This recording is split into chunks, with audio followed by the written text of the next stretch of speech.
তো guys welcome back to my YouTube channel official Suraj vlogs. তো guys তোমরা কেমন আছো? আশা করি তোমরা ভালো আছো। তো গাইজ আজকে আমরা যাচ্ছি একটা খুবই সুন্দর জায়গায়, যে জায়গাটার নাম হচ্ছে ঝালুয়ারবের। তো এই জায়গাটাকে অনেকজন মিনি দুয়াস নামে জানে। তো গাইজ তাই ভিডিওটাকে আর বেশি বড় করছি না, চলো ভিডিওর মধ্যে দেখা হবে আবার। তো গাইজ আমরা এখন চলে এসেছি লিলুয়া স্টেশনে। এখান থেকে আমরা যাবো এখন হাওড়ায়। তো তোমরা আগের যে ক্লিপটা দেখলে ওটা আমি আজ থেকে 15-20 দিন আগে রেকর্ড করেছিলাম। তো মাঝখানে আমার শরীর খারাপ হয়ে গেছিলো, আমি হসপিটালে অ্যাডমিট হয়ে গেছিলাম, তাই আর ঝালুয়ারবের যাওয়া হয়নি। তো আজকে একটু ভাবলাম তাহলে আজকে যাওয়া। তো গাইজ ফাইনালি আমরা এখন ট্রেনের মধ্যে বসে পড়েছি, আর এটাই এখন যাবে ঝালুয়ারবের, যেটা মিনিমাম আধা ঘন্টা লাগবে।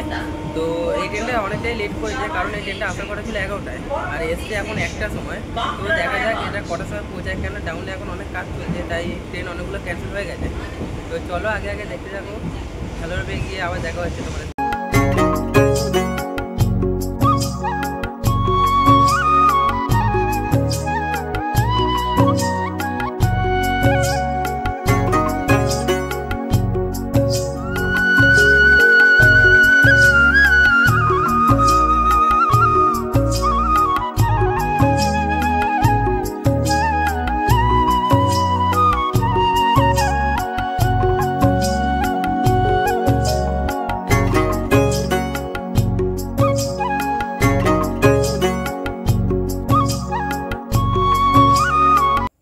তো হ্যালো গাইজ, আমরা ফাইনালি চলে এসেছি ঝালুয়ারবের স্টেশনে। তোমরা দেখতেই পাচ্ছ ওখানে বড় একটা বোর্ড আছে, যেটা মানে বড় করে লেখা আছে ঝালুয়ারবের।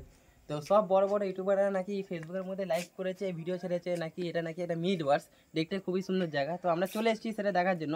তো তোমরা ফাইনালি দেখতে পাচ্ছ এখানে পুরোটা জঙ্গলে ঘেরা আছে, আর ওদিকেও পুরো জঙ্গল, মানে এখানে লোকজন সেরকম নেই, স্টেশনটাও পুরো ফাঁকা। তোমরা দেখতে পাচ্ছ এখানে কল ফল সব ভাঙাই আছে, মানে এতে বোঝা যাচ্ছে এখানে কোনো লোক আসে না। তাই চলো দেখা যায়, ভিডিওটা শুরু করা যায় এখন। তো গাইস তোমাদেরকে আগে আমি স্টেশনটা দেখিয়ে দিই, তারপরে আমরা যাবো ভেতরটা। মানে আগে স্টেশনের সিনারিটা তোমরা দেখে নাও। এরকম এখানে এখানে কত বড় একটা বট গাছ আছে, বট গাছটা তোমাদেরকে দেখাই। এরকম পেছনে এত বড় বট গাছ, মানে জায়গাটা একটু ভালোই সুন্দর আছে। আর একটু আগে যাই, আমরা 5 মিনিটই থাকবো, বেশি থাকবো না প্ল্যাটফর্মের মধ্যে, কারণ আমাদের রিটার্ন ট্রেন আবার আসছে। কেন আবার ট্রেন ধরে যেতে হবে, এই ট্রেনটা মিস হলে আবার সেই রাত্রেবেলা 6টার ট্রেন আছে। এটা হচ্ছে পুরোটাই মানে সব দিকে জঙ্গল, কোনো দিকে কোনো বাড়িঘর নেই স্টেশনে। আর স্টেশনে আসার কোনো মাধ্যম আছে কি না আমি সেটাও জানি না, মানে টোটো অটো কিছু আসেও কি না সেটাও জানি না, কারণ আমি এখানে লোকগুলোকে জিজ্ঞেস করলাম, বললো টোটোও নাকি এখানে আসে না। তো গাইজ আমরা ঝালুয়ারবেড়েতে এখন আছি। তো তাই কিছুক্ষণ ধরে এখানটা আমরা ঘুরছিলাম, ঘুরে দেখছিলাম আশেপাশের জায়গা কীরকম আছে। তো এখানে এসে একটা জিনিস দেখে আমরা ভয় পেয়ে গেছি, মানে জিনিসটা এমনই জিনিস, মানে বললে তোমাদেরকে দেখানো যাক। তোমরা দেখো এখানে কী আছে। এবার এটা কোনো মানুষের মাথা নাকি কোনো জন্তু প্রাণীর মাথা বোঝা যাচ্ছে না ঠিক। তো যতটা দেখে বোঝা যাচ্ছে এটা কোনো মানুষেরই মাথা আছে। তো গাইজ ঝালুয়ারবেড় স্টেশনটা ঘোরা হয়ে গেলো। তো এবার আমরা একটু ভেতর দিকে যাচ্ছি, দেখছি এখানে জায়গাটা কীরকম, মানে গ্রামটা দেখতে খুবই সুন্দর লাগছে, তাই আমরা চলে এলাম ভেতর দিকটা।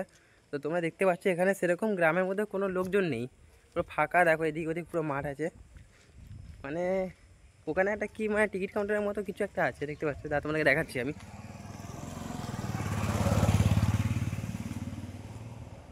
ওই দেখো, মানে পুরো পেছন দিকে পুরো একটা সরু রাস্তার মধ্যে জঙ্গলের মাঝখান দিয়ে রাস্তাটা চলে যাচ্ছে।